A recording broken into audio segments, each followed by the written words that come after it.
Hello guys! Ito nga pala, magluluto ako ng chicken curry dyan.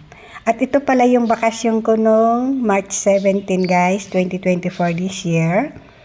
At bali dumaretso na ako doon sa family house namin sa probinsya.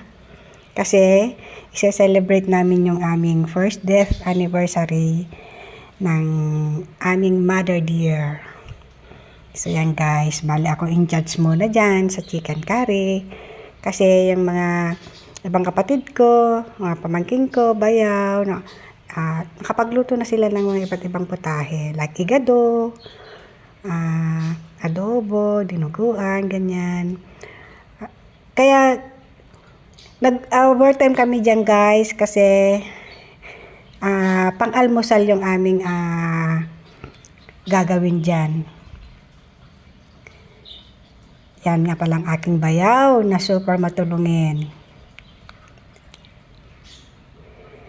Alam nyo ba, habang kami nagluluto, sinamahan ako dyan. Lahat kami nagbibiruan kasi nga, alam nyo naman, kami magkakapatid, laki kami sa hirap. Kaya kami nagbibiruan dyan. Ang sarap ba? Yung bang kahit wala kang kaya sa buhay, basta ang mahalaga, nagmamahalan kayo magkakapatid, yung bang walang lamangan, walang inggitan, di po ba? Yan guys, yan ang aking chicken curry. At medyo nabitin ako sa sa coconut cream, kaya ang nilagay ko na lang dyan, yung evap. Pwede naman yun parang fresh milk din. Kasi yan din ang ginagamit ko dito sa Singapore pagka naubusan ako ng coconut cream. Mas masarap na yung evap kasi manamis-namis ba? Yan. Sabi ng kuya ko dyan. Sige nga, para matikman yung pinagmamalaki mong chicken curry mo sa Singapore. Aba, syempre, mas masarap yung luto ko dito kasi kompleto Ricardo.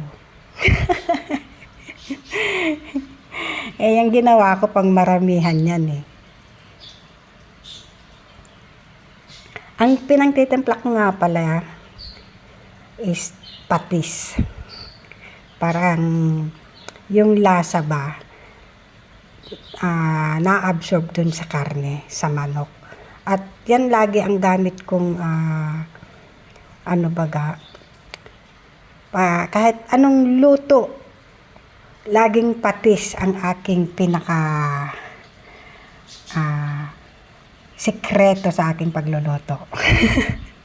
So thanks for watching guys. Follow for more. God bless everyone.